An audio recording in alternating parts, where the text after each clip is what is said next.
If you wanna stay with me.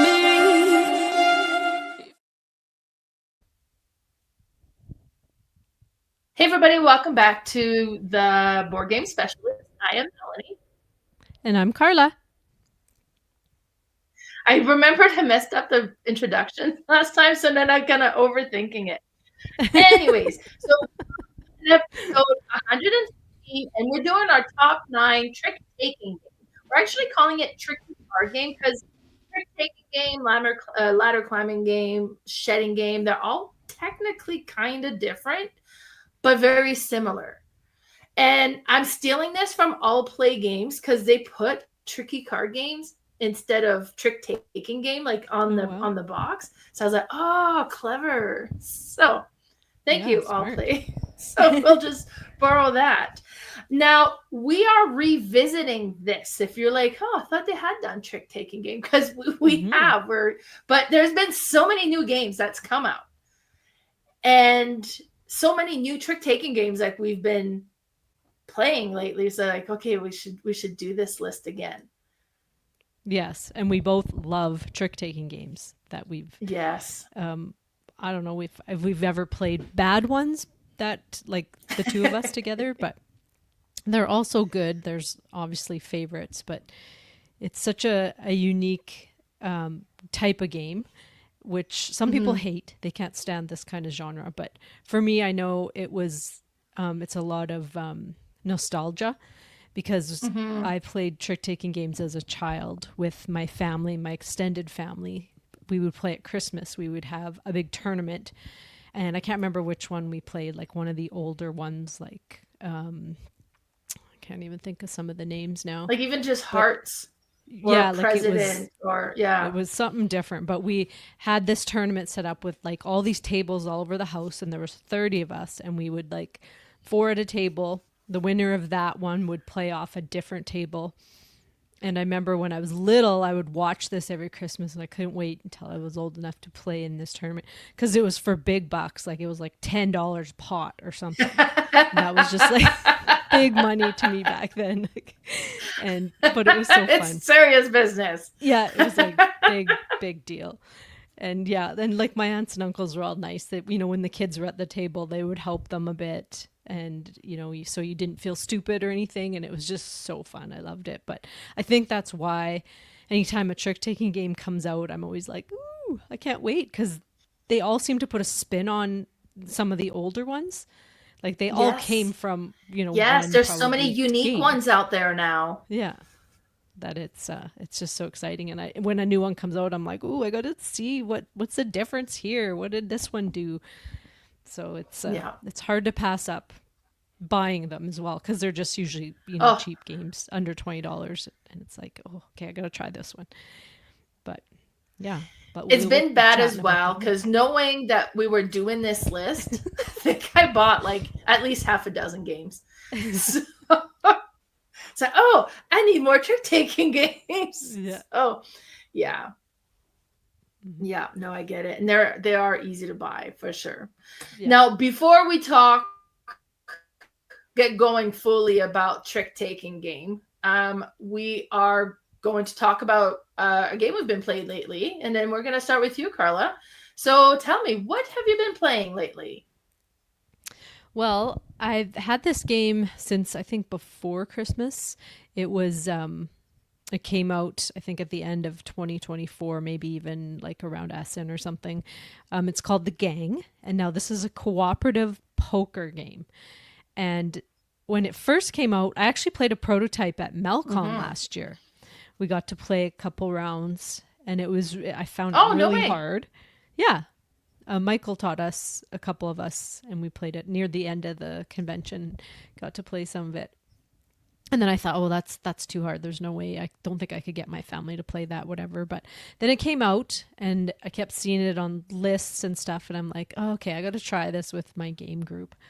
And so I bought it, and we had played it. We played it a couple times. I played it with a few different game groups, and it went over well with both. And then I actually tried it with my family on Family Day. We have a kind of a holiday here in Canada called Family Day in February. It's on a long weekend, and we always celebrate it.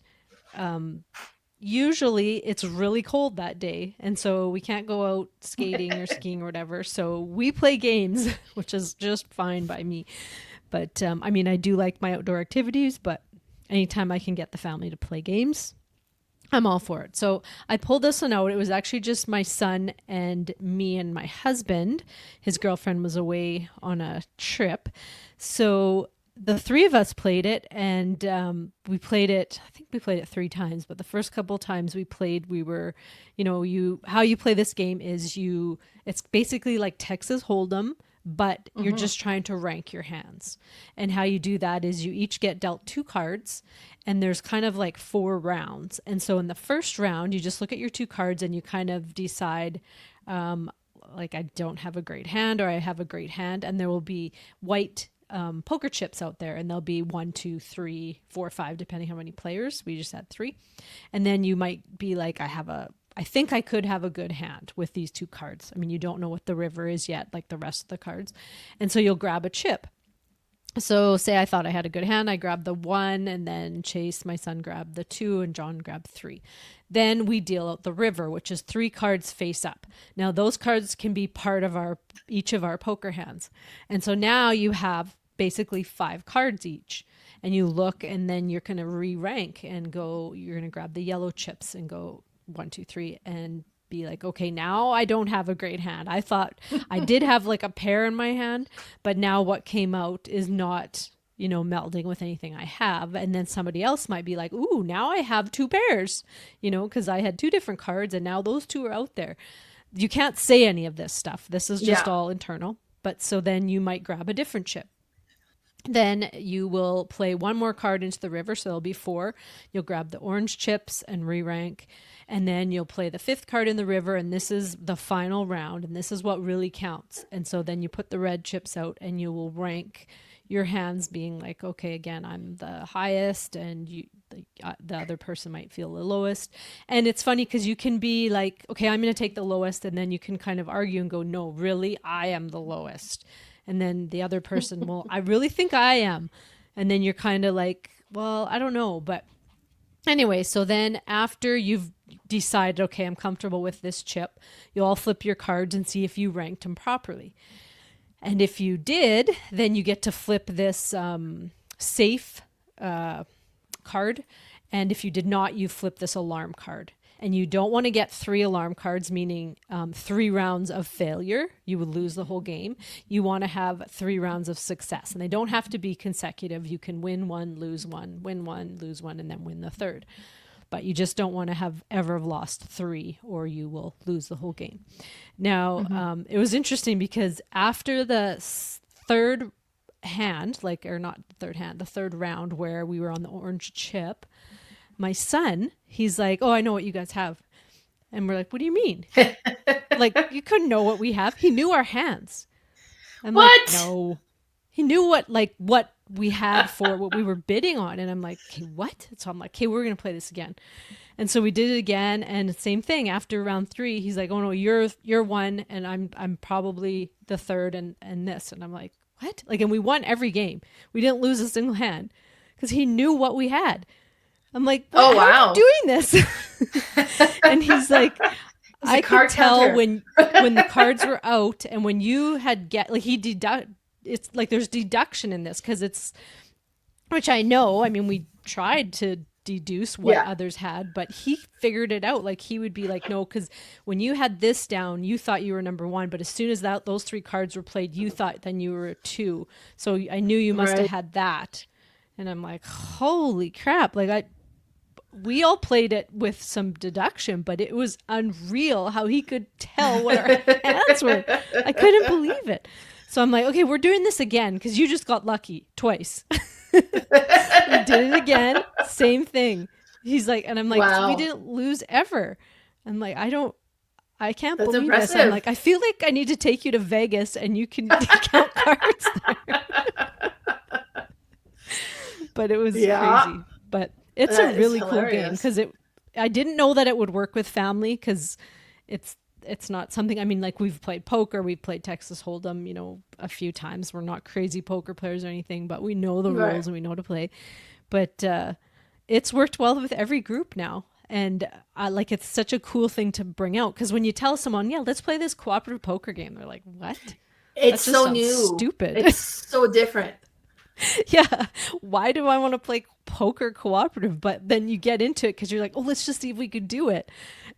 And just the talk around the table too, because you can't say what you have, but you can be like, well, you thought you had a good hand there and now you don't. So I still think you're ahead of me or whatever. But the talk is really cool, and it's a really quick game because you play, I mean, you can literally win in 3 rounds, but sometimes it takes you that extra few, or you might lose and then you want to try it again. And then there's a bunch of things in the game that you can change it up a bit. I haven't even tapped into any of that because I've just been playing the base game of it, but it's really cool. And it's almost like a social experiment you need to try with people, neat. because there's different takes on, people have different takes on it and how they play and what they do and stuff, and it's really neat. But I'm happy I got this one. You literally don't need to buy this game. You could just use a deck of cards, really, and some poker chips. With because the poker chips, you get the 1, 2, 4 in one color and so on. So it's better getting this game, I think. Sure. But you could, like you play prototype, you could make a prototype. But exactly. Yeah, but it's really cool idea, and I really enjoy it. What about you? Great choice. What's your choice? Yeah. So yesterday, well, me and Travis have been talking about doing a Tiny Epic game day. We've been talking about this for a long time. So I was like, okay, should we actually set a date? So it was yesterday. And then Kayla came as well. So we ended up playing, and they're like, hey, which one do we want to play? And I was like, oh, let's play them all. That's impossible. But we played 5 of them. And the one I want to talk about is Tiny Epic Crimes, because we've had this one. Well, I've had this one since it came out. I kickstarted it.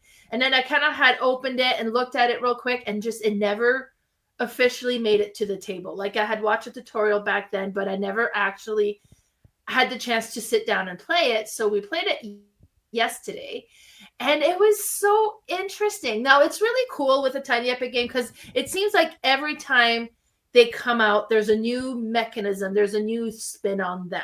So each Tiny Epic game feels very different from one another.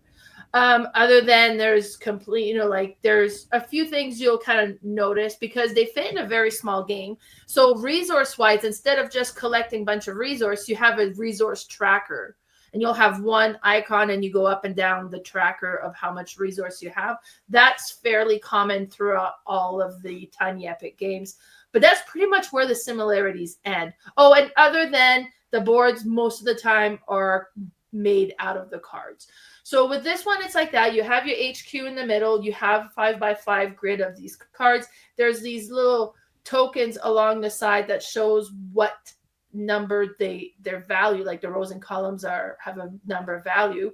And then you have 2 little bullet dice. So they're dice in the shape of a bullet, like they have in Tiny Epic Western. So it's the same format.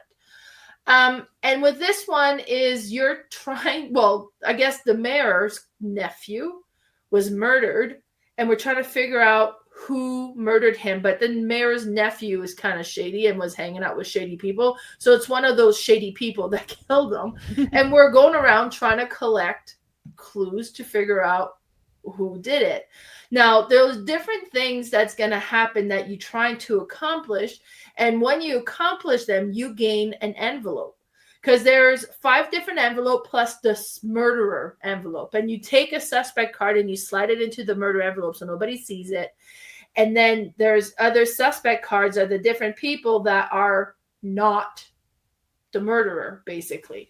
So as you play the game, sometimes something will happen that'll give you a suspect card. So then you can look at the suspect card. Because if you look at the back of it, it's one of those that have like the red, and then there's a blue writing on it, and you can't make out the blue writing until you use the red plastic, like red plastic sheet over it. Then the blue pops out. Yeah, so you have a little magnifying glass that has the red on it. So if you go over, then be like, oh, okay, this is Olive somebody or whatever. So then, okay, then that's not the murderer because she's in your hand. That's good. Now, you can sometimes they'll allow, like, there'll be something that'll cause you to be able to look at somebody else's suspect card. So it's like randomly, come, I'm gonna look at this one. Oh, I already knew that, so then whatever. But when you acquire enough tokens between everybody, because this game can be played cooperatively, it could be played competitively. We play competitively. But when all of us have collected the necessary amount of tokens to get one of the envelope, then the last person to get it gains that envelope. Then when they gain the envelope, they take the card out of the murderer card envelope and they slide it into this envelope. And this envelope has an opening on it in one of the locations that'll indicate something about the murderer, which gang member they're part of, or if they're a boss or an underboss, or their weapons of choice. Are they like a gun, or do they have a knife, or different things like that? And then once you're like, oh, okay, so they're part of the Blue Bird gang. So then you know that everybody part of the Red Bull, is it Bull? Rhino? Red Rhino? Something like that. So everybody from the Red Rhino gang are eliminated. Then you kind of keep track of that. And there's these different events that happen as well. And if you ever manage to resolve an event, most of the time what this allows you to do is you can go and view somebody else's envelope. It's like, okay, so you've the gang envelopes, I'm going to take that and then have a look at the clue. So then I also know this as well. But it was interesting doing like these little mini missions to be able to complete the events, or to be able to collect all these tokens so that you can, and then at the end, because you have 48 hours to accomplish this, and depending on the actions that you do, how much time you move forward. And then the way that we were playing competitive, there is daytime events and there's nighttime events. So depending on the time of day that you're on the board, which type of action you can do. And also so when you get and it's like the time track is whoever's in the back gets to go next. So if you do a small action, you can do it multiple times. And then after you've reached, like, everybody's in like the last 5 hours of the day, then the game ends and you take the card, like your player aid, and you flip it over where it shows all the different characters. And based on what you've deducted, if you know, you know. If you don't know, then you take a guess on who you think is the murderer. And if somebody's got it right, then they win the game. If nobody gets it right, everybody lose. If both or two people gets it right, then it's however far you got on your badge tracker that is a tiebreaker. But it was really interesting. It was a very neat game. I quite enjoy it. I don't know if it's my favorite Tiny Epic game. Don't know if I would go that far yet. I would want to play it again, but it's definitely an interesting spin for Tiny Epic. It sounds cool. So there's definitely deduction involved in this game. Oh, yeah. Yeah. Cool. And can you play it, you said cooperative or solo? You could do it competitive, Yeah, you can solo, you can play cooperative, or you can play competitive. Yeah. That's Jeez, that was a hard word. I'm rubbing off on you. Words sound weird. But yeah, that was my game. Okay. Tiny Epic Crimes. Yeah, now I do have Cthulhu and Game of Thrones coming. I got the tracking notification, but they didn't arrive on time, so we didn't play those ones yet. Shoot. Cool. Yeah. All right, so we're going to get into our top 9 tricky card games. Now, as I mentioned, this is our second time doing this one. The last time we did our top 9 trick-taking game was episode 34. So we're on episode 114 now, so that was a long time. Well, 80 episodes ago. Mm-hmm. 80 episodes ago? Yep. Yeah, so it's a while ago. Yes, 80. You got it. Good math. Yeah. You should never do math on the spot on camera. That's just asking for trouble. Yes, but it was okay. Anyway, so I figured before we get into it, because we made a point of making sure that the games that made our top 9 80 episodes ago is not on our list now. Now, that being said, some of the games that we had before might still be some of our favorite. But we wanted to talk about new trick-taking games. So before we get into our current list, I figured we would have a look at our old list. So Carla, this is your list from the last time we did this. Anything you want to say quickly about any of these? I still love all those games. Looking at them, I'm like, they're not all technically trick taking games, but they're in that tricky category. Right. So yeah. But yeah, they're all still really good. I'd play any of them anytime. I love them. They're great. Nice. And some of these that I have on my list are probably one is definitely similar to one of them. I mean, they all probably have a bit of a similarity, but one's very similar to one of them. And all right. Let's see. I don't think there's too many that will be very similar. Not that one, this one for sure. Yeah, no, these ones are all going to be quite different, as different you can be in a trick-taking game. But I still really like all those games. What about your list? Yeah, and last time we had a few crossovers. So this is my list. So I also had the Crew, Scout, the Fox in the Forest, Dealt, Stickum. This is the old list, yeah.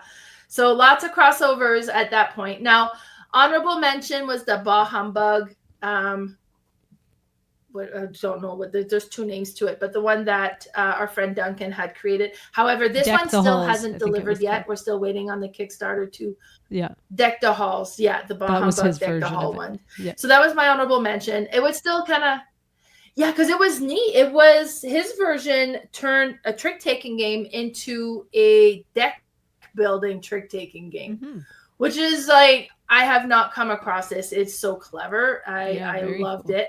But it's still an honorable mention because I still don't own this game to play it. So we're still waiting on that one. Yeah.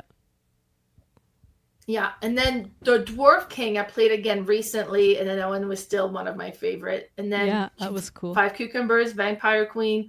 Those ones are ones that I just love. One thing I want to say about Rook, what I really enjoyed about Rook at the time we played it is the way we had played it is it's a team trick-taking game, and you don't know who your teammate is until, because you like say, okay, I'm the active player, it's my turn. Whoever has the 13 of whatever suit is my team member, but I don't know who that is until you start playing. Is like, okay, they're sending a lot of points my way. I think maybe Lee's my partner.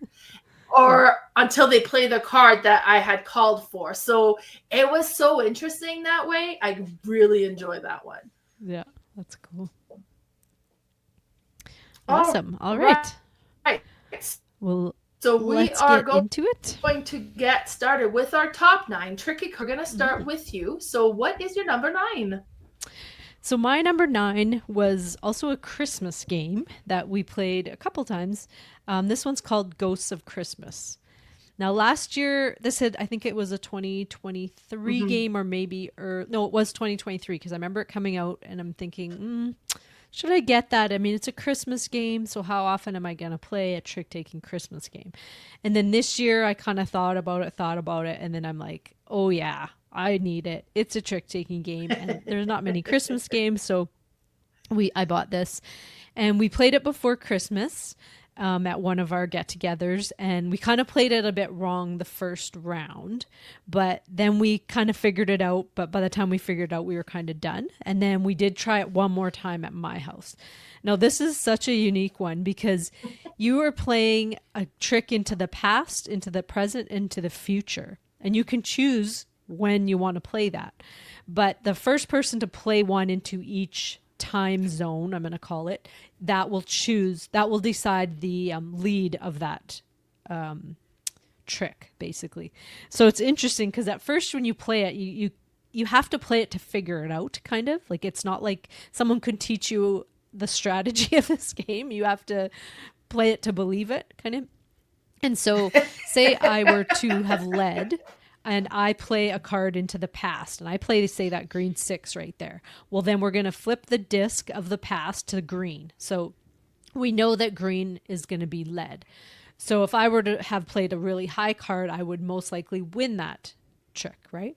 Now, the next player to my right is going to play. Now, they could play their first card into the present or the future if they want, instead of the past. Now, the reason you'd want to do that is that the winner of the trick from the past is going to, whatever card they played in the present will be the lead for that trick. Even though the dial shows a different color, it's hard to explain this game, super hard, but as we're like, because you'll all play 3 cards, right? And then you will kind of score that round. So even though the dial might say yellow, but the winner of the first trick was someone who played a blue, well, the blue is actually going to lead that trick now. So the yellows aren't useless. And then you just keep going on until the end, and then you score. And the scoring is similar to other trick-taking games where you literally, when you get all your cards, you have to bid on how many tricks you're going to win. And it's not just the 1 round, it's 3 rounds. So you're going to bid on the 3, or maybe it's 4. Now I'm forgetting if it's 3 or 4 rounds, but you have to bid how many you're going to win on all those rounds. And then you take these little doors, and those are the bids that you're making. And now if I'm pretty exact, I'm going to win 4, I would just grab 4 doors. But if I think I might win 4, I might win 5, I can flip those doors to a different color. And that would mean each of my winnings, each of my tricks that I won are only going to be worth 1 point. But if I kept them on the exact side and I was like, no, I'm confident I'm going to win 4, and I did win 4, then they would all be worth 2 points. So it's kind of a variant on that bidding where, I think I'm going to get this, but if I lose, maybe I can get close, like 4 or 5. And then when you do win your tricks, and if you got them correct, you will put, or as soon as you win a trick, you put that wreath on the door, and you're hoping to have the exact amount of wreaths that you have doors. And so it's just one of those, real twists on trick taking. This is the biggest twist I think I've ever played on a trick taking game, because it really messes with your brain when you're playing this, because you're like, okay, I want to play this here, but wait a sec, am I going to win that first trick to be able to lead this one? I might not win that, so maybe I'll go over into the third one, just hope I can win that second one. And it's crazy, but it's crazy good. I really like it. And I know the first time we played, everyone was like, I don't know. Like, I don't even have an opinion because my brain is so fried. I don't know what to even think. And then we played it again, and we kind of all knew a bit what we were doing, and it was better. So I feel like it's one of those games, the more you play it, the more you're going to be able to figure out the strategy and whatnot. But just a cool, like, Christmas game with trick-taking in it. But that's my number 9, Ghosts of Christmas.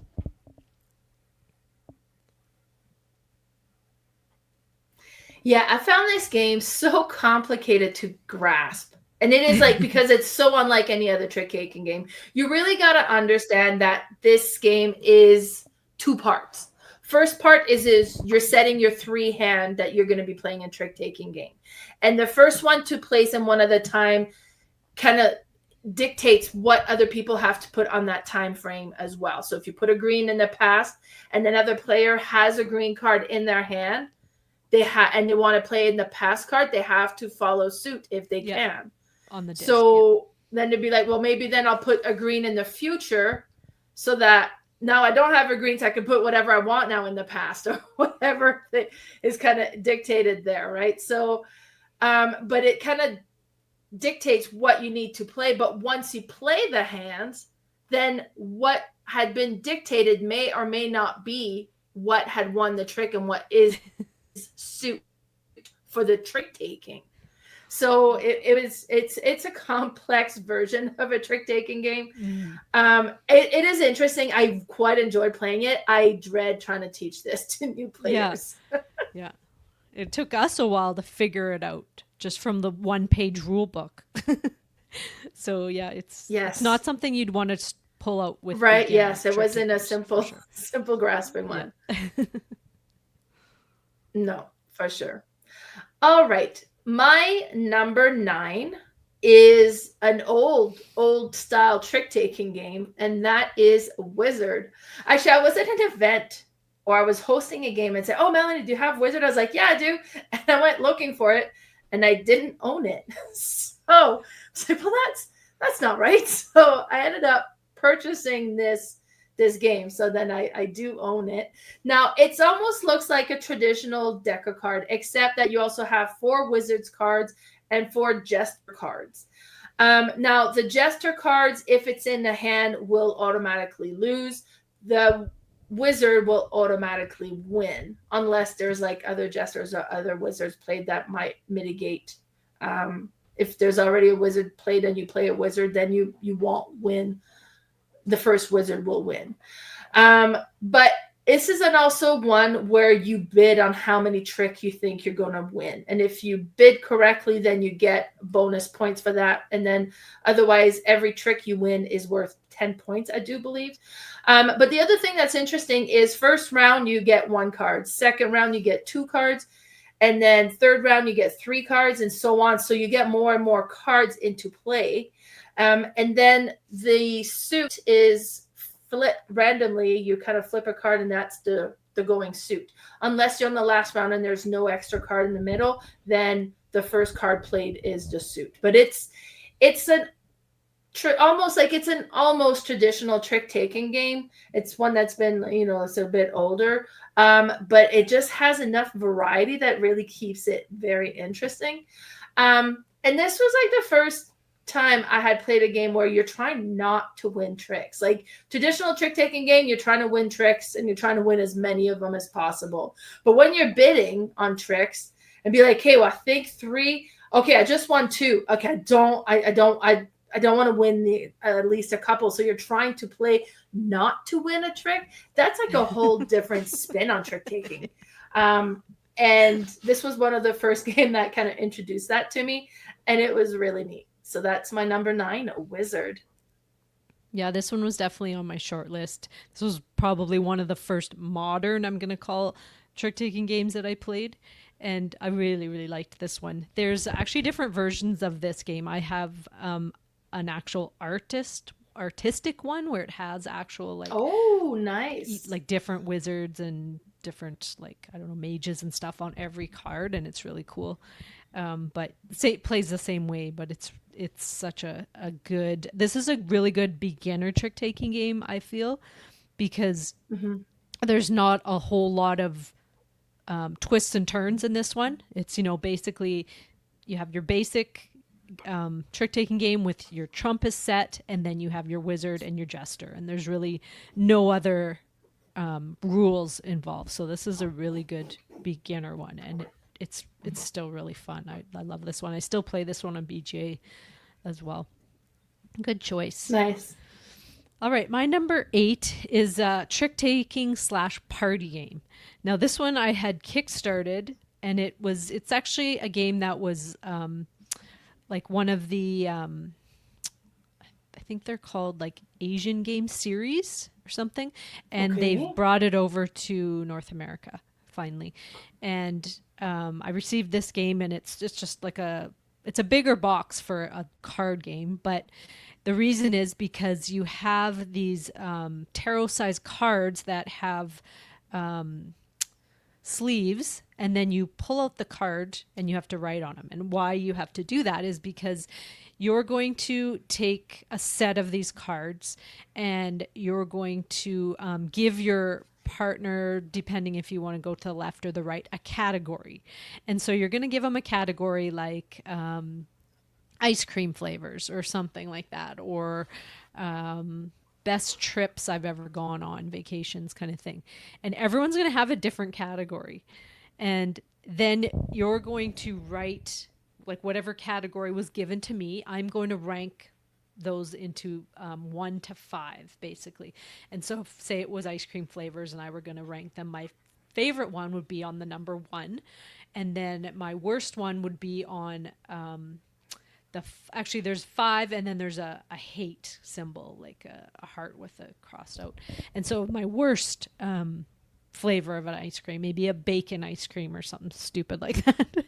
But and then I'm going to put those down in the sleeve so people can't see the numbers on the cards. They can only read the words. And then I'm going to pass them back to my partner who chose the category to me. And everyone will do that. Once that's done, then you play a trick taking game. And how you do that is the first round, you're going to play what you think is their favorite. So, meaning the lowest number, number one. So, you know, someone would think, okay, I think I know Carla. I'm going to play this. And everyone will play. And then you pull up the cards to see who the winner is. And whoever had the lowest is going to take this little wooden heart, and they've won that trick. Now, there's also, like I said, those hate symbols, or the heart with the crossed out. If somebody played that because they didn't know or didn't think they could figure out the number one, and that was the only one that played it, they will actually win the trick. So, but you have to be careful when you play those, because if somebody else plays them, they cancel each other out, I believe. And so you don't want to waste it, kind of thing. So, and if you were tied with two people put ones down, nobody put the hate symbol, then the first person who put the one is going to win. So there's always a turn order too. So the first trick will be, I think, the player to the left of the dealer. And then every time the next round when we play, typically try to play your number two card, then another player will be first player. So it always goes around, and you always have a chance to be the first ranked. But it's really neat because I think I was beside you, and I had to guess your favorite vegetables. And I had no clue, Yes. but I think I was actually totally opposite of what yours were. Like, I think I guessed one and it was your worst, and I went literally up the opposite end of what yours were. So it's really neat because you think you know your friends, and all of us there were like, really? That's your favorite? Like, for something, whatever we chose and stuff. And I don't know that anyone loved it around the table, but I did. Like, I've played it with my non-gamer friends who like games, and they liked it. They because we play a lot of those games where, like, we kind of have to know each other, and like, kind of have to know things about each other, and so they found it really fun.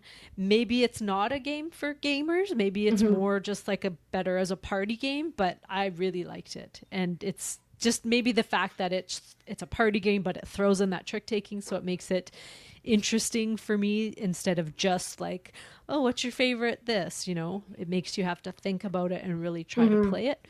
But yeah, it's a really cool and interesting game, and that's my number 8, my favorite things. And it used to be called my favorite things. Like, it has a little, and the box actually has a little I on the top there, but it's listed as my favorite things now.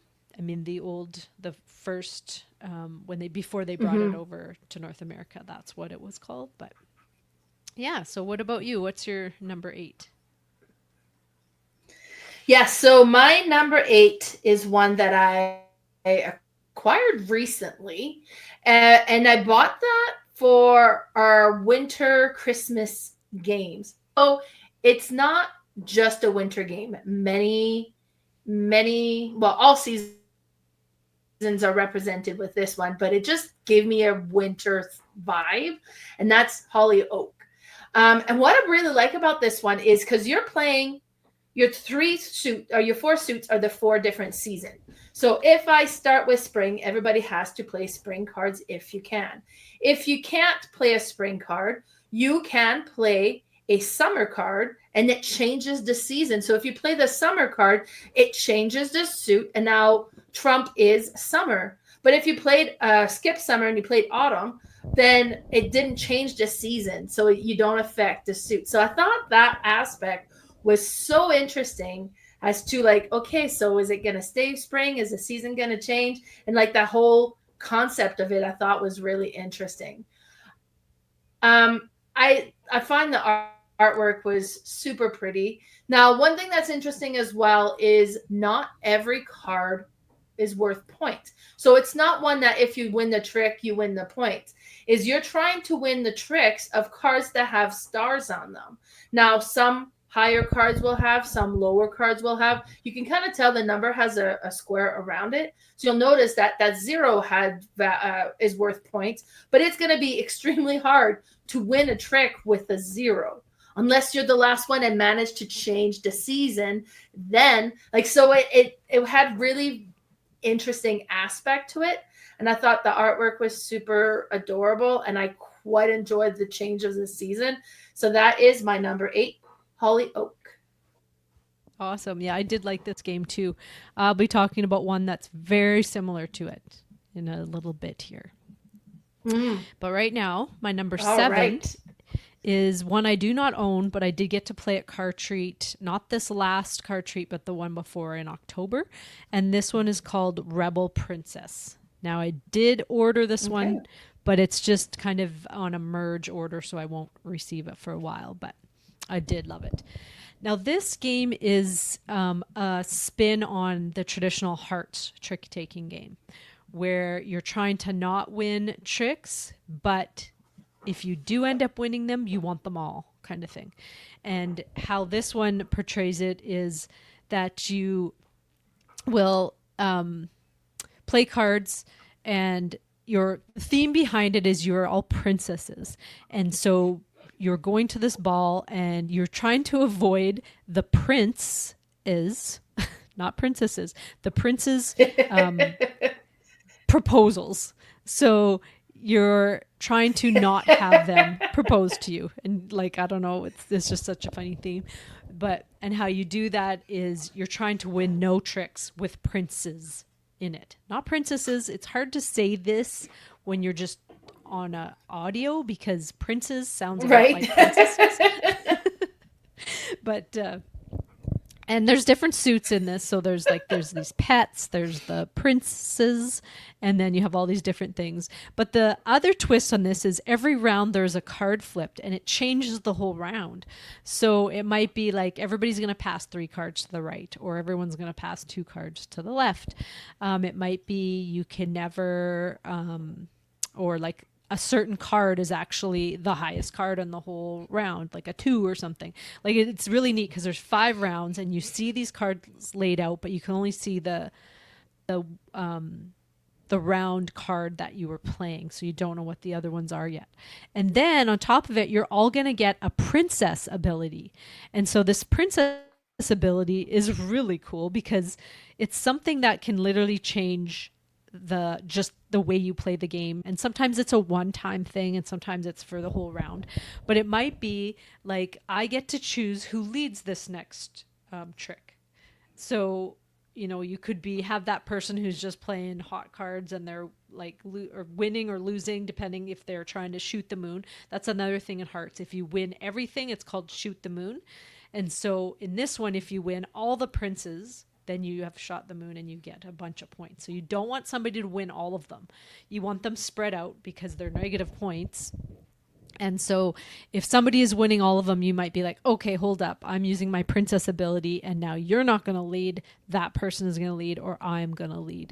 And you might have an ability that lets you play something like use a different type as trump, or it just changes the game completely every round. And I just love that. And the cards that will change the round rule are so different as well. And it's just such a neat idea of playing games. It kind of has a little bit of similarity to that Dwarf King, where I think we'd flip a tile and that changed the rules of the round, which is really neat because it just kind of gives it that little fresh, like, oh, okay, now we got to think differently. Like, it doesn't matter if I have all the great cards, you know, which I like because for me, there's a lot of luck still in a lot of trick-taking games. If you don't have the cards, like, well, I'm just going to play. I have to follow suit. I can't do this. I can't do that. But in these ones that have this twist, it gives you more strategy, I think, in your pocket that you can do things that can change it up. And I think that's what I love so much about these modern trick-taking games. They take some of the luck out of it and add strategy into it. And that's my number 7, Rebel Princess. Yes, that one was neat. I didn't put it on my list. What was lower on my list just because I've only played it that one time at Car Treats. I didn't fully remember it. And I remember enjoying it. I don't remember why. Yeah. So... All righty. My number 7 is another trick-taking game that really took a different spin on trick-taking game. It adds something brand new to it. And this is Pies. Now, Pies is by All Play, and I found All Play has come up with lots of different trick-taking game that adds neat spins on it. Now, we already talked about Ghost of Christmas, which is also All Play. So there's going to be more as well from All Play, but this one was interesting. And what this one does is you play a trick. The winner of the trick is whoever has the highest number. Then the winner of the trick then collects one of the card in the trick to add to their tableau. You're collecting fruits to be able to make pies with them. So you're collecting the ingredients. So I'll be like, okay, well then I'm going to collect the lemon. So I add lemon to my tableau. At this point, the number don't matter so much anymore. However, there are icons on the top of the card. And if there's an icon on the card that you collect, you get to activate the ability of that card. So one thing that it could be, it could have a recipe. And it'll show like different letters and different colors. So if it says ABC, then that means to complete this recipe, you need to have 3 different ingredients, and it's going to be worth however many points it indicates. So that's how you collect points. So you're doing the trick taking to collect your ingredient, but the points are going to be based on the recipes that you complete. So, and might be AABB. So then you need 2 of one fruit, 2 of another fruit in order to be able to complete this particular pie and so on. So you'll be collecting that. Now it might have a pie symbol, and that's cool because then you get the pie token, which is a pie, and there's a slice cut out of it, and there's also the mathematical pi symbol on it. And on the back, it has 3.14. And if you collect 3 of these pies, what that does is when you play a card in the trick, you can also place a pie token to increase your number by 3.14. So, and then you can add up, multiple pie tokens if you have more than one, if you really wanted to win the trick, because I really want to win the trick, but I have a 9 and I suspect Melanie has a 12. So I'm going to add 2 pie tokens. So then it's more or whatever. So then there's that ability. Now there's also the ability to steal from somebody else's tableau. So it'll be like, okay, well, I'm going to pick up this one, which allows me to steal. So I'm going to take your pecans. So that's added to my tableau now as well, because I needed a bigger variety. And there's one card that has a dog. And if you have the dog, then you take the dog card and you put it in front of you, and people can't steal from you because your dog is there protecting you. So it's cool. It is like, and it's like the artwork is, kind of it's old fashioned, but it looks really nice. And you play over 3 rounds. And at the end of the 3rd round, it's whoever has completed the most recipe worth the most points is the winner. But I thought it was so neat because a trick taking game just indicate the order of how you're going to draw the ingredients. So if I won the trick, I draw. If you were 2nd place in the trick because you had the 2nd highest, then you draw next. And if you were last, then you're the last one to take whatever's left. Now, benefit of being the last one, you always get a plum card. So you at least get an extra fruit. The plum card has no special abilities to it, but it's a fruit. So it was just neat. It was such a different spin on a game. And I thought that was so neat. So my number 7 is pies. That one sounds really cool. I haven't played this one either, but I really like the sounds of that one. All right, my number 6 is actually another Christmas trick-taking game, which I never kind of thought of it as a trick-taking game because I've played it, or I felt like it was more of a tableau builder. But the main mechanic is actually trick-taking. And this one is called Ugly Christmas Sweaters. Have you played this one, Mel? I have not. I want to. I think I must have tried to play it with you. I probably brought it out, but I know I think Cherry doesn't like this game, so I might not have brought it out at our group functions, but it's really neat. I love it. It's you are trying to build these ugly Christmas sweaters, and how you do that is by trick taking. Now you'll start with like an objective of a type of sweater that you need to build, like it's a private objective, and then you have public objectives throughout the game where there's 3 different ones. One is like they want one will tell you what the actual trump is, the trump color, and then the other one will tell you what the super trump is, which is the color and number.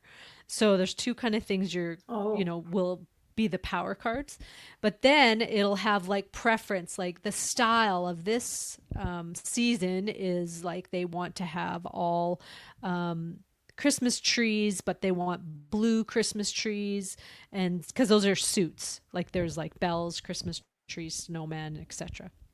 So you're having all these objectives that you're trying to accomplish. And how you do that is you all start with like a hand of cards, and then you have a deck in front of you. And that might just be the 2-player version. I think in the multiplayer, you just have the cards in your hand. But you will play a card into a trick. And there's, in a 2-player game, you're going to play 2 cards, and you will rank all 4 of them. So everyone will play 2, but say you're playing a 4-player game, you will just play 1 card. And then you're going to rank those cards, meaning like who won the trick would be number 1, who came second will be number 2, and there's cards that you will place beside them. Then number 1 will get to choose a card that's off to the side to be able to put in their hand. Number 2 will get to take second, third, and so on. And then the cards that were played in the trick are going to go up for auction next round. I'm saying auction, but I mean you'll just get to choose them in order the same way. So the cards you're playing are the ones that are going to be available. And when you do take the cards, they have to be played in your tableau. So you're building up these sweaters, and you have a left shoulder, a right shoulder, and then a middle. So it's just 3 cards will make up a sweater. And the sweaters don't have to all match. You might want to let them not match depending what your private objective is. So you're just trying to build these perfect sweaters for your objectives and the public objectives. So there's a lot more thinking involved other than just winning tricks, because again, I need to get this card in there, because next round when I'm going to choose it, I'm going to want to choose that to play it in my tableau as I'm building up these sweaters.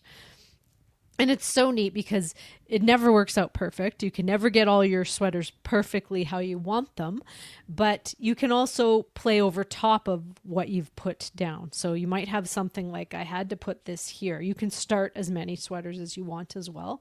But of course, you're going to get more points for completed sweaters. Then you'll get more points for like preferred types of sweaters, meaning if it was like the preferred suits and the preferred colors, and then you're going to get points if you built your private one. So it's a lot of, okay, there's trick taking, there's tableau building, and then there's the thinking of the card I'm playing. I want to win that trick, but I also want to play this really low card because I want it to be available in the next round. So it's quite brain burny, I found, but it's really neat. And I remember when this designer put it out, I believe I kickstarted it, and then I had contact with him. I believe he was Canadian, not 100% sure, but I remember he was on Instagram, and I would kind of talk about it a lot, and then how you hashtag him or whatever, and he would always respond. He was very kind, and it was just when you get a really nice feel of the designer, and they're just really kind, and they'll answer any question about their game.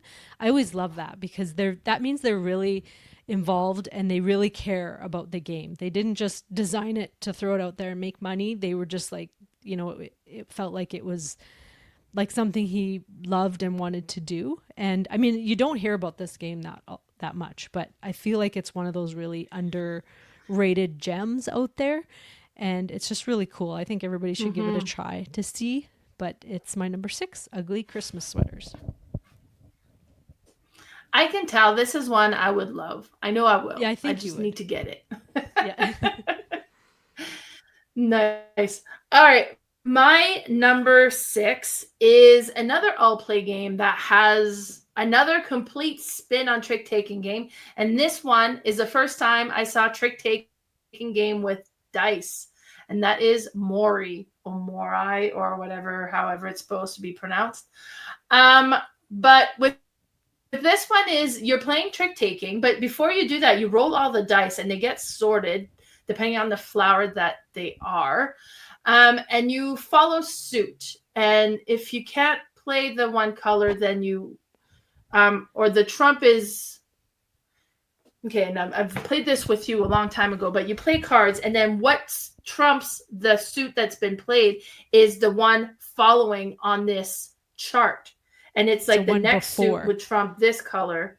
And I think it's one after. We were playing it wrong because at remember, one point. it's the one with the crown. The crown is before the arrow, so that trumps the arrow. Oh, I see. Okay. Yeah. Yeah, and I don't remember what it looked like, but it was just so interesting. And because if you are able to play the one before, then it trumps the suit, but you do have to follow suit if you can. Or you can play a dice. And if you win the suit, you pick up a dice and then you collect these dice.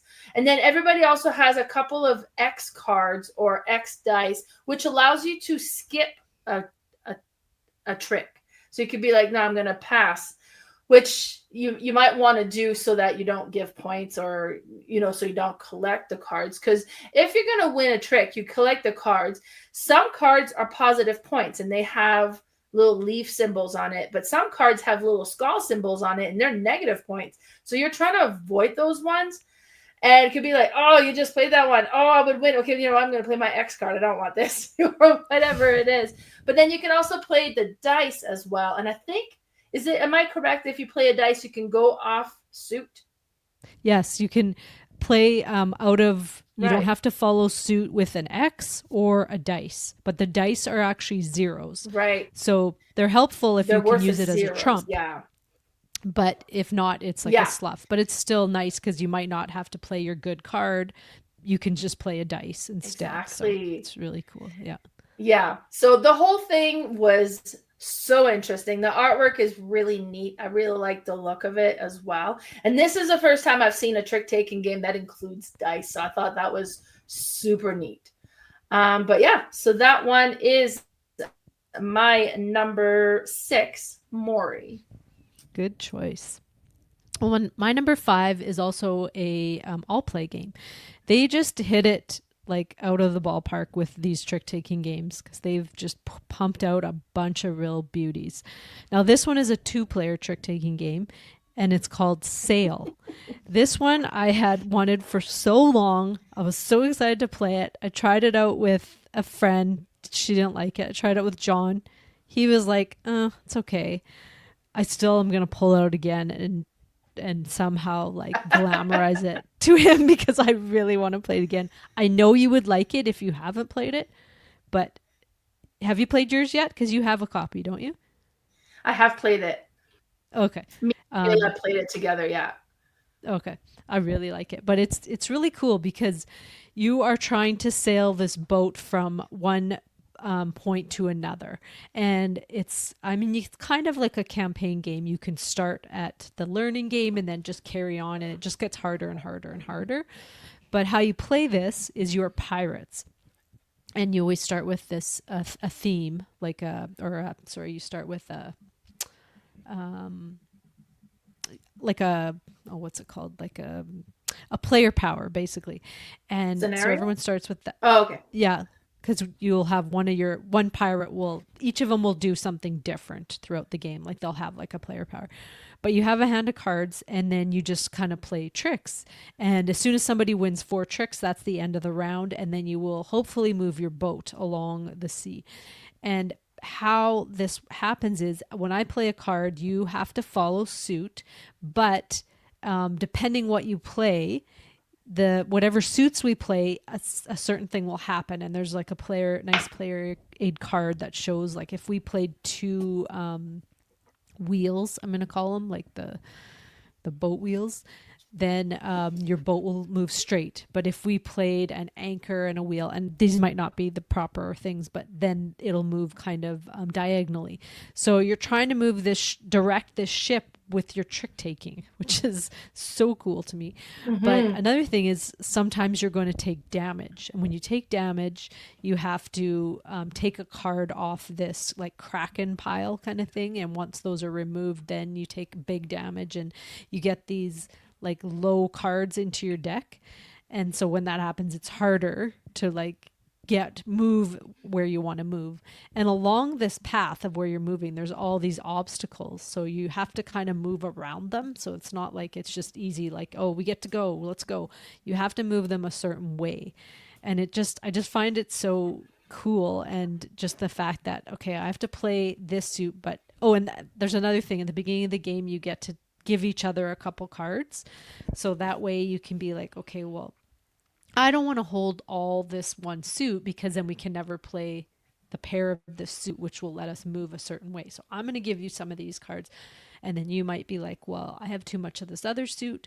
I'm going to give you this so that we can repair some of our boat. There's like one, I think, that kind of puts cards back on that Kraken pile and things like that. But it's so neat how they designed it to work as a movement game, but with trick taking.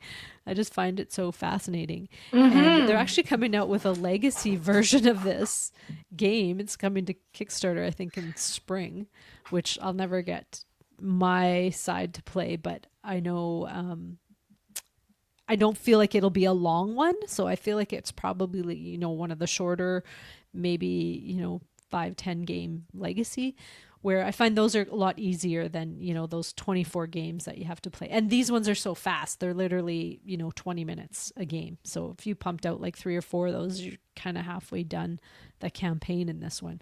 But the art is just so beautiful in this. The colors are awesome. And I just really liked the play. I have to find someone who also loves it like me, but I feel like you would like it. Did you not like it? Yeah, no, we enjoyed it. It was so interesting. Okay. It's another one that's like such a neat spin on a trick-taking game. It's like, okay, let's play trick-taking. Okay, where do we want to go? Well, we don't want to go there. So you just play that. Okay, well, I'm not going to play this because then that makes us go there. So, like that whole aspect was so interesting. I thought that was so neat. Yeah. I've only played it the one time. I'm not sure if this one would fly with Lee, which is normally who I play my 2-player games with. Yeah. So it's going to be me and you. When you come over to play games, we'll play this one. Yes. We're having a marathon game day and a half in next week. Can't wait. Definitely bring that one. Or you have it, so I don't have to bring, right? Awesome. Yes. All right. What's your number 5? All right. My number 5 is a game that I played for the first time at Car Treat. Bernie had brought it over and taught it to us. And I ended up getting my own copy afterwards because it was so good. And this is Seas of Strife. And what was so neat about this one is you have all of these different cards. And it goes, you start the game by kind of just distributing all the cards. And we're going to be playing all these tricks. And then you have all these cards, and the cards have different color and symbols. And the first player that starts is going to play one, and that's the suit. So you have to follow suit if you can. So if he plays, whatever color he played, then if you have the matching color, then you play one. If you don't have matching color, you can play your card. Now you're off suit. However, trump is whichever card that or color that's been played that is more frequent in the trick. So if there was 3 blues and 1 red, blue is trump. And whoever has played the highest number in the blue card wins the trick, but you're trying not to win the tricks. You're trying to avoid winning the tricks because it's point, and it's whoever has the least point wins the game. However, if you play the highest number of that color, so in the example here, 29, it's the highest of the gray color. So if that one is played, and you can see that has a little star on it, that makes it that this color cannot be trump. So then the other second color would be trump at that point. So you're playing is like, oh, okay, all these gray. Well, I don't have gray. That's good. I'm going to play my big 72, which is like a red one. So I'm not going to be winning this, and I'm getting rid of all these points. But then somebody plays the 29, so then all the grays now can't be trump, so it makes your 72 the trump, so then you end up winning this game. And you're like, oh no. So it was just so interesting at how much the game changed as you're playing your trick. It was So interesting. Absolutely love this game. And it's another one it definitely plays and feels like trick taking game, but it has a neat spin on it. And that is my number 5 C's of Trife. Do you remember? I've only played this one once, but is it a minimum 3-player trick taking game, which most are? But I couldn't remember. Let me see if it says on there. Yeah, I don't have it in the room here, but I'll look that up real quick. Oh, I have it up here. So 3 to 6 players. Oh, it is 3. Yeah. No, it was very brain burny. That one. But yeah, it was a cool one. All right, my number 4 is another 2-player / 3-player game. It's a 2-player game with a 3-player variant, and this one is called Herrlof. Now, the only reason I have this one on my list, I don't have this game. I've never played a physical copy. I have seen it somewhere for sale. And the looks of it, I was like, oh, that looks cool. I should get it. And I never did. And then it actually appeared on BGA, and I'm like, oh, yeah, I'm going to learn how to play this game. And now I wish I would have bought this game because you cannot find it, but at least you could play it on BGA. It is the theme behind it is you are Vikings and you're trying to be the Viking king. And how you do that is you are playing tricks. So you are dealt out 15 cards each, I believe, and then there are 12 put aside that you will not be in the game. You flip one over and that is going to be trump for the round. And then you just go back and forth and you play tricks and you try to, and you do bid how many you're going to win on the beforehand. And you each have a sheet of paper and you bid and you kind of keep it secret. And then you play your cards. Now, there's some really cool cards in this. And this game does remind me a bit of Fox in the Forest because some of the cards do different things and will change up the game quite a bit. You have this one card that looks like an N.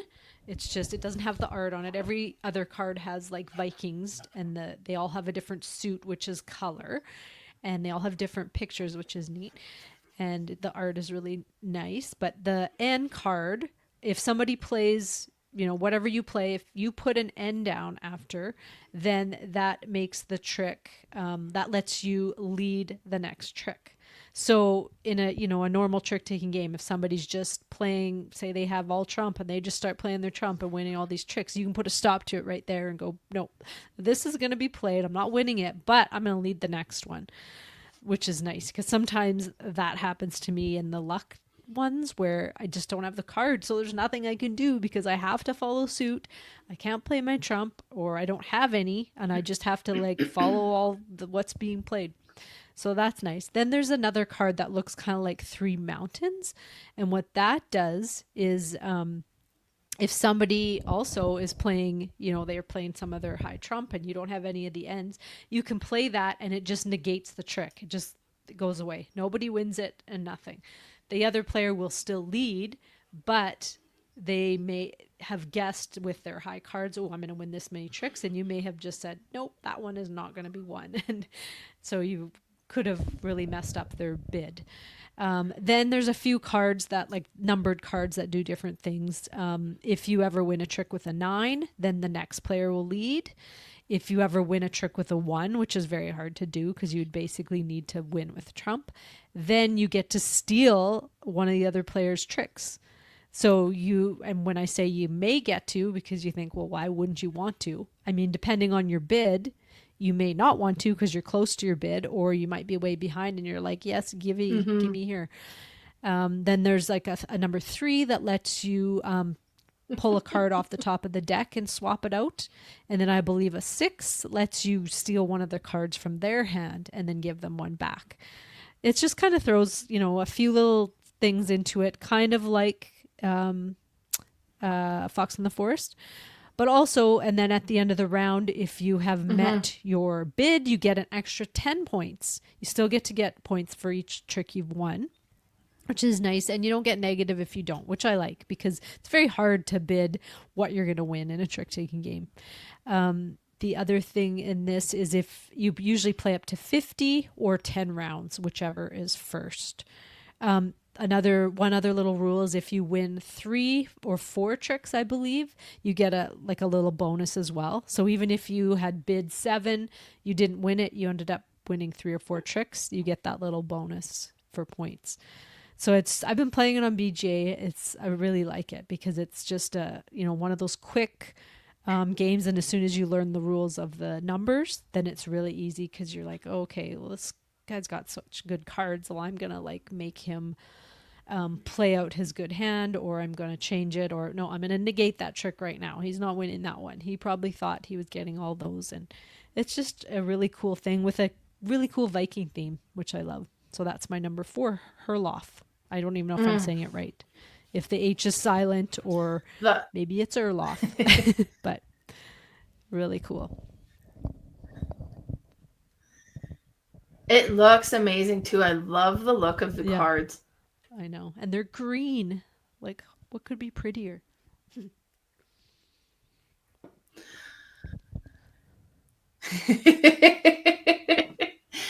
All right, my number 4 is another all-play game, and this one was really interesting. I played it a couple weeks ago, and I bought it for this, and it's called Lunar. Now, what's really neat with Lunar, it's a team trick-taking game. So you're playing with somebody that is going to be your team, and you get handed equal number of cards between the number cards and the suit cards. So what's going to happen is in a 4-player game, one person is going to play one card that indicates either the number or the suit. So if they played a number, then the other teammate has to play the suit, and together they create the card. So first person to play suit will set the trump, and then the number is like the highest one in that trump then would win the game. And some of the cards have stars. So if you win a trick that has a star, then you gain that star as extra points as well. But points, not tricks, extra points. And then depending on how many tricks you win, how many points you get. So if you win between 0 to 3 tricks, you get 10 points that round. If you win 4 or 5 tricks, you get 0. If both team wins 5 tricks, then they both 6 tricks, because there's 12 tricks, then both team wins 5 points. If you win between 7 and 8 tricks, you get 10 points. But if you win 9 to 12, you get 0 points. Kind of Fox in the Forest like. You don't want to win all the tricks. Maybe you want to win no tricks, but there's like the sweet spot that's worth a lot of points. And then you're playing is like, oh no, like we're at 3. If we gain another trick, then we're at 0. We want to stop winning tricks because there's only a few tricks left. And then you're playing is like, okay, well, do I set the suit? No, okay, I'll start with a number. So I'll play number 2. We should win that, and so. But then they had a 1 and they played number 1 or whatever it is. But it's so interesting that one teammate controls either number or suit, and the other one will provide the remaining of the puzzle here. It's like, okay. And then in the end, you compare between the two teams and who wins and you kind of keep track of the tricks that's won. And it was just such an interesting take on a trick-taking game. And then to kind of play it in teams like that, I thought that was so cool. And that's Lunar. Yeah, that one does look cool. Can you only play this with 4 people?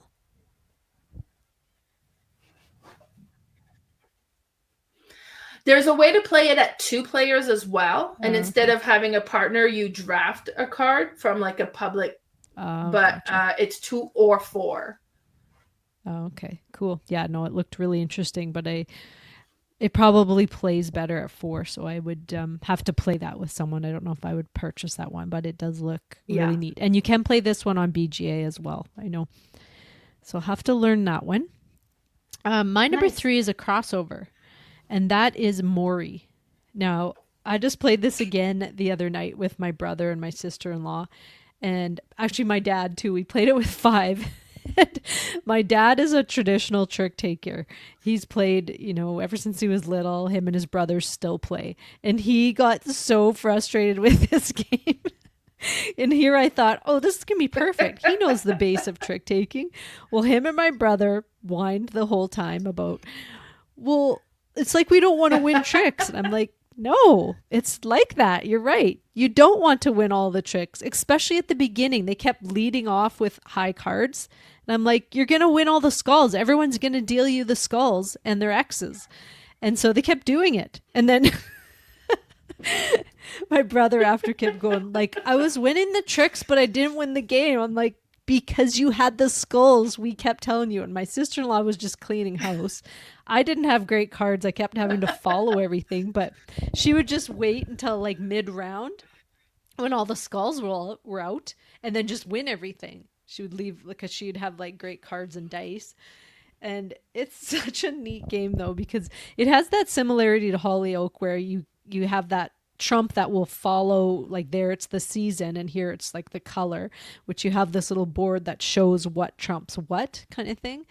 But it's really a backwards trick taking game because you're at the beginning you're like, well, what do I play? I'm not going to play like a high card because the high cards have all the skulls, which are the negative points, and the low cards have all the leaves. But if I play a low card, I'm not going to win it. And I'm like, well, I really think you almost want to play the neutral, which is like, I think a 5 or a 6, which has nothing. And then, so you don't have skulls or leaves. And you almost don't even want to win that first trick. I mean, unless you get a bunch of leaves, because then you have the power to either trumpet, throw in an X. You can do whatever you want, but I feel like you almost don't have power winning the first couple tricks. So we couldn't get that through to my brother. And my dad just like, no, in his head, normal, traditional trick taking, and he did not enjoy it. But me and my sister-in-law loved it. We had fun. John thought it was fine too. But I really like this. I love the idea of the dice, which I have talked about Nokotsu dice before, which I can't find. It's hard to find, which I made my own like home brewed, but still haven't played it because I haven't been around. I brought it out with you or a group, and I don't know who else I'd be able to play it with because it's a little bit more complicated as well. But this one feels like it would be a kind of an easier version of that. And I really like it, but it's not for everyone, that's for sure. But that's my number 3, Mori. Or Mori, however you say it.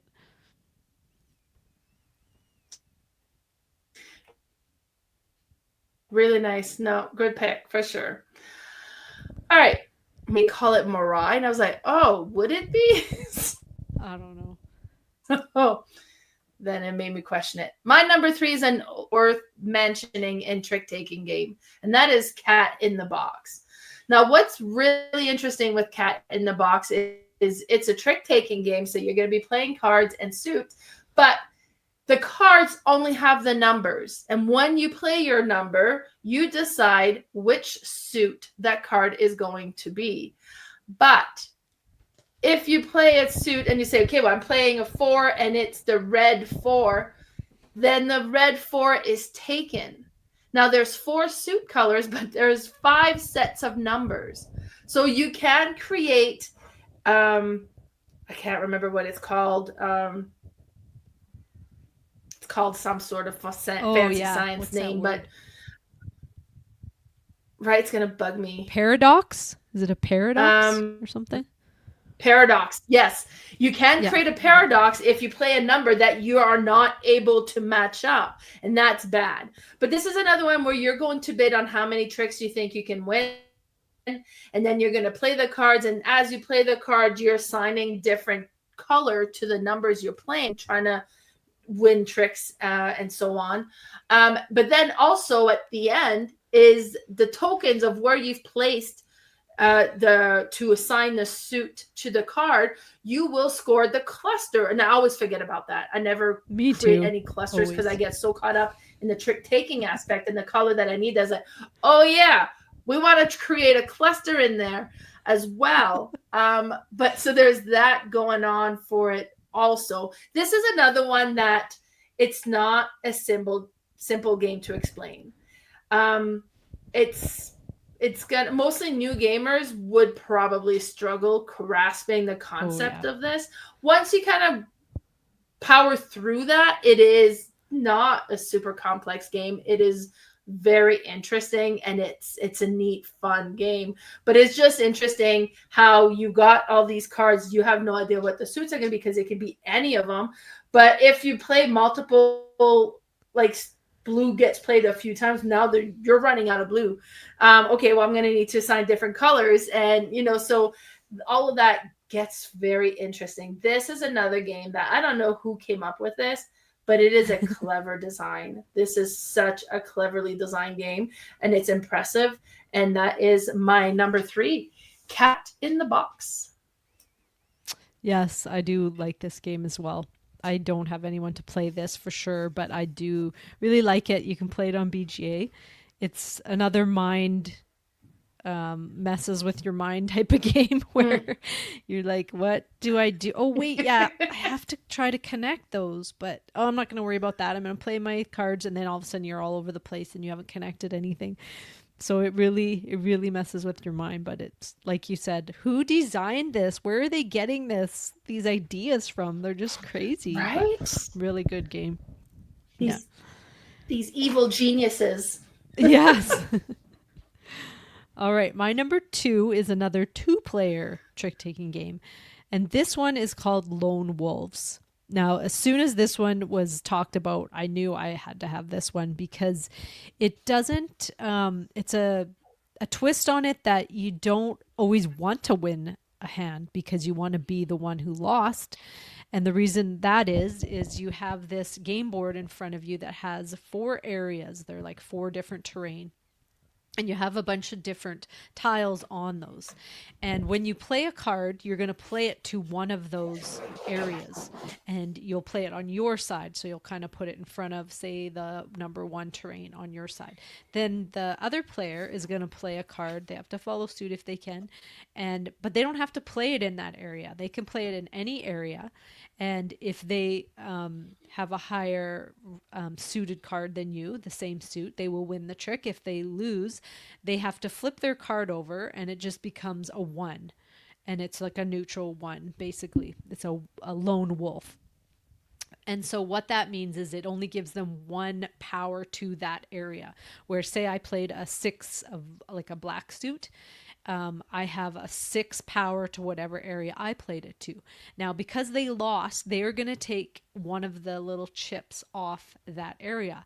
And what those chips do are they are going to give them like possible powers depending where they put it. Now, there's different types of chips on each area. There's one that is like a point scorer, and that's the scoring of that area, which won't happen for a bit. But then there's also these little they look like claw chips. Some are face up and some are face down. The ones face up you can see and you know what the powers are. There's a list of what they do. And the ones face down you don't know, so you could be blindly taking something. But things that they could do is if you place it on your side in an area, it could give you a point for every lone wolf you've played in that area, or 2 points or something. It could give you a point for every 3 that is played in that whole area, including both of you. It could give you add 4 power to your area. So once we've scored that area, I've added 4 to mine total. So a lot of times you don't want to win because you want to get those chips because they're worth more than if you were to have won that trick. Now, the neat thing is some of those chips also let you flip the scoring tiles. So, and you can see what number is on the back. You have like, there's one there that shows a 12, and then you can't see it now, but in the corner it'll show like a 7. So if you're losing that one, you want to go and get one of those chips that flip it to a 7. Well, they just are going to be losing 5 points right there when we score that area. Now, how you score areas, as soon as there's 6 cards on either side in total, so whether there's 3 and 3 or 4 and 2 or whatever, you'll score, and you'll look at the power on all your cards on each side, and whoever has the most gets to grab that chip. Also, the first area that is scored, out comes this blood moon, and you'll place it on there. And now that terrain is going to be trump. There's no trump until this happens. And then you keep playing, continuing on, and then you will go until another area is scored, and then you pull out this other moon. I don't know if it's called the full moon, but that one will also be the new trump. So the trump will change throughout the game, starting with none. but it's just such a neat type of play because there's area control. There's trick taking, area control, and then all this little like tile play that you're doing. And it's just such a cool way of playing a two-player trick taking game where, you know, it doesn't always matter about the cards you have in your hand. It might be about, okay, well, I have terrible cards, so which is fine. I'm just going to pick the best chips and manipulate the board that way for to help me control areas. And it's just such a cool game. It's talked about a lot, and I can see why a lot of content creators love this one. But it's definitely deserved, and that's my number 2, Lone Wolves.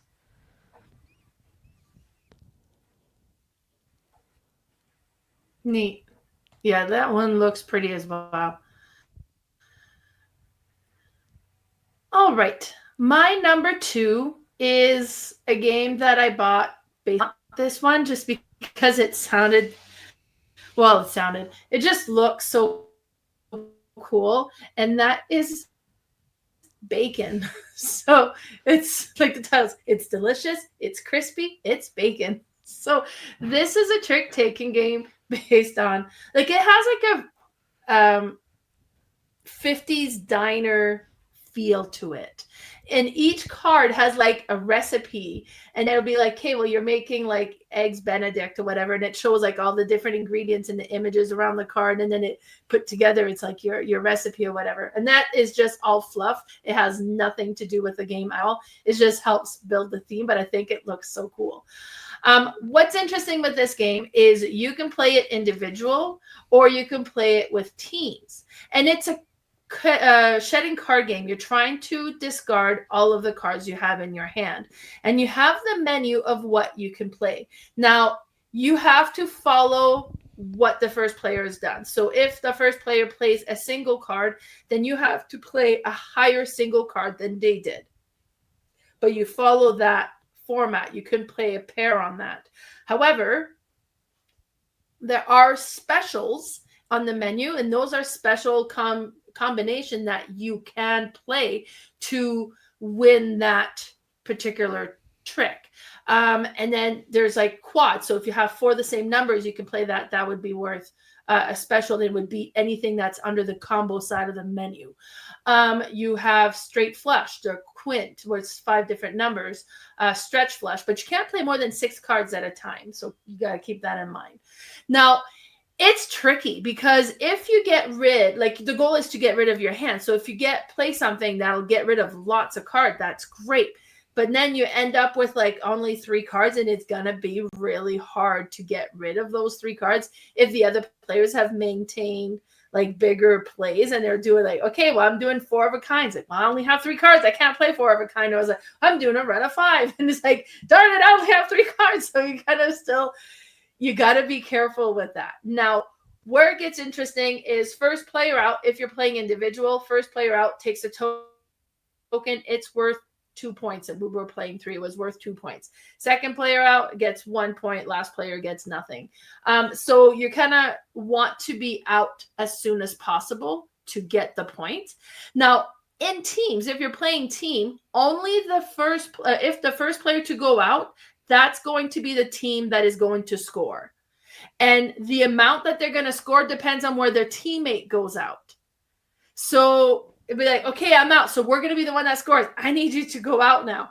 And like the other team then at this point said, well, we're not going to score. So we're going to try to make sure they do not go out. And, you know, because if they're the last one out, then they're like, oh, or like depending on when they got out, I was like, well, okay, so they score, but they only score 1 point. So I think that aspect is so interesting.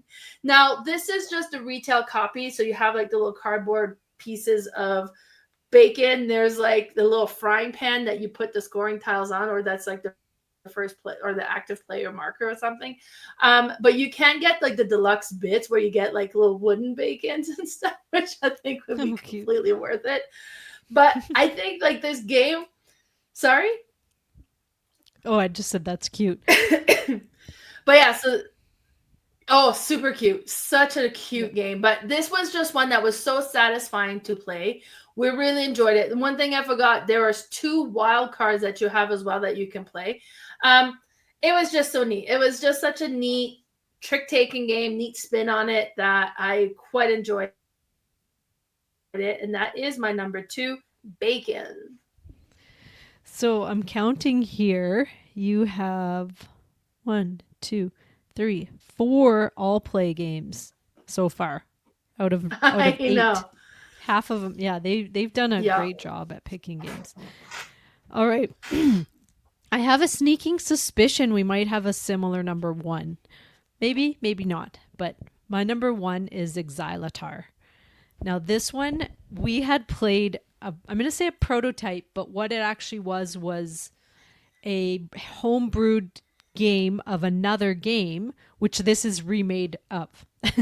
So we played a homebrew game of Magic Trick, and this was remade into Xylotar. And we loved it. It was so cool. But this one, they changed the theme, and so I don't think you are anything. It was the cover has this polar bear on it with a Xylotar, and basically it's the Xylotar, which is the theme, because you build out these cards, or you splay out these cards to look like a Xylotar, xylophone, whatever. But what you do is you deal out the cards, and then you will basically set them up for the player next to you. And how you do that is you put them from highest to lowest, left to right. And if you have 2 that are the same, because you'll have different suits, then you get to choose which, if I have a 5 orange and a 5 red, I can choose which one is going to go where. Depending on the player count, there's different colored trumps for different player counts, because you're going to take out some cards if you play with less. I had just played with 3 recently, and I played this with my friends that are not gamers but who love games, and they have played trick-taking games, so they were familiar with it, but it took a round or 2 and then they totally got it, and I think they really enjoyed it, because when we were at the door and they were leaving, my one friend was like, I can't stop thinking about that game. And I'm like, I know, it's my favorite trick-taking game right now. And so, but what's neat is, so you rank these cards for them or set them up, and then you will put them face down with this note on top, and you pass them to your player, say on your left, and then they will splay out the cards face down. They don't know what the cards are. They know the suit, which is the color, but they don't know what number is there. And you'll do the same. So your player who's passing to you has some knowledge of those, if they can remember. I always have a hard time with that. I usually can remember the 2 high cards I gave them, which is important, especially if it's trump. But other than that, I don't remember a whole lot of what was given. So you're splaying these cards out, and then you just start playing a trick-taking game, and you just blindly will choose a card and play it into a trick. Now, there's deduction involved in this one, because you can see where your highest end is, and you can see where your lowest end is. And then each suit also will say, like, there could be cards from 0 to 5, or there might only be cards from 0 to 4, but this suit has cards from 0 to 8 on them, meaning the numbers. So that gives you a little bit of information, but once you start playing the cards, you'll get a little more information. If I pull right from my middle and I pull a 4 out, well, I know everything to the right of that is 4 or less, and I know everything to the left of that is 4 or higher. So it's always like a letdown when you maybe pull a card to your left, which should be a high card, and it's a 4. Because then you're like, oh no, all my cards are low below that. But so you'll just play, and again, it's one of those, you have to follow suit. And if you don't follow suit, you can play trump. In our 3-player game, red was trump. So you can always know, like, if everyone played green and I have no green, I can win that if I want, with like even a low trump. So those things I know. The other twist to this is you have to bid on how many tricks, but you don't do that at the beginning of the game. You can do it your first hand if you want, but I think it's more advantageous to wait a few rounds to kind of see what you sort of have in your hand, because to do that, you're going to grab 2 cards that are beside each other, look at them. One of those numbers is going to be your bid. So if I kind of go to my low end and think, okay, I kind of think these are like 4s or 3s, so I'm going to pull these 2 cards. One's a 4, one's a 3. I think I'm going to be able to do 4. I already have 1, 2 tricks, and I got a couple high cards here. So I'm going to make the 4 be my bid. And the other card will go face down. And then so you know what those 2 cards are. You know what you have placed face down, so you get some information that way. It's also really neat because as you're playing and kind of getting near the end, you can see like what options people have. You can see, okay, she needs 3 tricks. She's already won 3 tricks, but she has 2 trump left. So, we can really make her win that and not meet her bid. It's just really interesting, the thinking that goes into this game and the deduction in it. And my one friend who'd played tons of them, she was like, oh, we each had 4 cards left, and she's like, oh, I screwed myself. I can totally see that now, because she needed to have 2 more wins, but had no trump left, and we each had 2. So we could have literally both taken over those 4 tricks left. But it's just such a unique trick-taking game, and I haven't played this with my family yet, but I'm interested to play it now with my son, because I want to see if he'll be like, oh yeah, I know what you have there, just from the first few rounds, if he'll be able to like read by how we were playing. It'll be interesting, but I really do love this one, and that's my number 1, Xylotar. Yeah, great game. So good. In fact, it is also my number 1, Xylotar. Okay. And I just remember that first time, so the first version of it, and we played it at FallCon. Somebody was like, oh, let's play this game. It was self-published. There was only a few copies out, so it was not one that you could play. And then I played it as like, okay, so it's a trick-taking game. You know the suit, but otherwise you play blind. And I was like, what? I was like, how does that even work? How can you do trick-taking blind? Like, I don't understand. Like, I don't understand. And then we played it. I was like, oh my God, this is clever. So, okay, we got to play it. And I was like telling everybody about this game because it was so well done. Like, it was so well done. You just get a little bit of information, but it's trick-taking blind. And I thought that was amazing. And now, yeah, it's been remade into Xylotar, which is great. And I just think it's such a clever design. Yeah, I really, awesome. Really like this one. So Xylotar, both are number 1 because that's where it belongs. Our channel, yep. Somebody, we had commented that we're doing trick-taking games. That, ooh, I bet you Xylotar's on the list. Oh, really? And yeah, it is. It is. We love it. Yeah. Now, there's a couple that I have coming that I haven't got to play yet. You might be wondering, why don't they have Fellowship of the Lord of the Ring on there? Why don't they have Jekyll and Hyde versus Scotland Yard? Because we haven't played them. I have both of them coming. One of them I bought used. I won't get until Gobfest, which is the end of March. But I know Jekyll and Hyde versus Scotland Yard was recommended to us by our friend JT, who was one of the guests on our show. He said this game is awesome. You guys have to try this one out. And then Fellowship of the Lord of the Ring. I'm not a huge Lord of the Ring fan, but this game has gotten so much buzz. And for me, I'm more getting this one to try out the solo campaign. They said this is the best solo trick-taking game that they've ever played, which there's not many at all. And it doesn't sound like it would work, but I've seen some playthroughs and it's really cool. It's more just like a puzzle, trying to figure out the puzzle of it. But a friend of ours has it and she's played a few of the campaign already and she really likes it. So maybe we'll get to play it as a group soon as well. But yeah, is there any others you haven't been able to get to yet that you were hoping to? Nice. This one arrived yesterday. So I haven't had the chance to play 9 Lives, but it was one that was interesting. So I got that one as well. I have another one coming and I forget what it was called now. But this one is arriving tomorrow or Wednesday. So then it didn't make it in time. I had a couple more trick-taking game that I own that I didn't get the chance to play and I wanted to. One is from the Paco game series and it's Woo. And it's like a trick-taking game, but if you ever manage to get the Queen and King of the same suit in your hand, then you can get bonus points for marrying them off. So it's like a marriage trick-taking game. But cool. I didn't get the chance to play it, so I don't know how that one would fit. But there's just a couple that I was like, okay, because and I just didn't manage to get them played. Trick-taking game, although I love them, aren't always the easiest one to get to the table.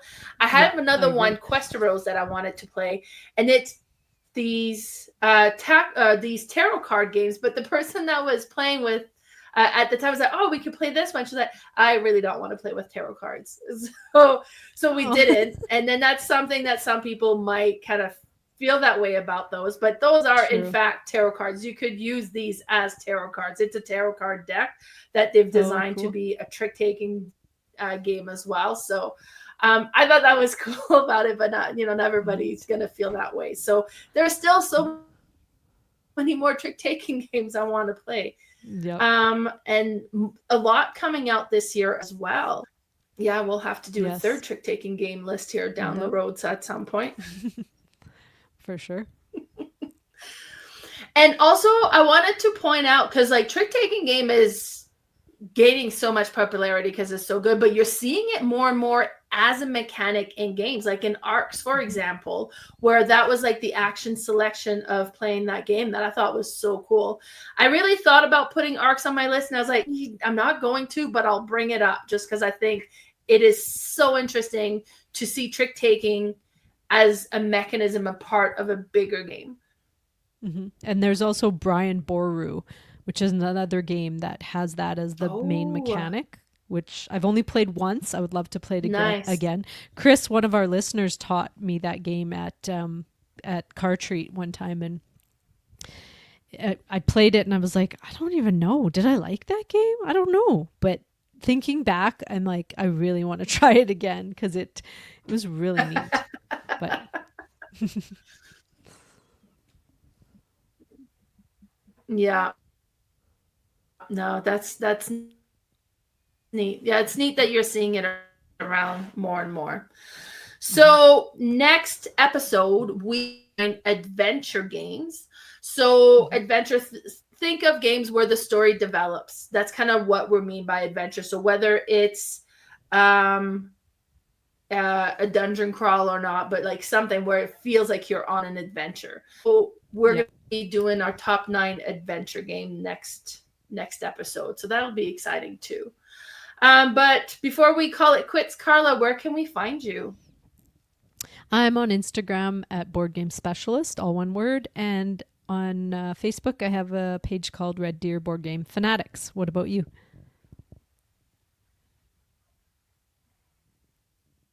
So as I mentioned, we do have our Discord channel. Be sure to join us on that. We'll have the link in the comments, in the details below.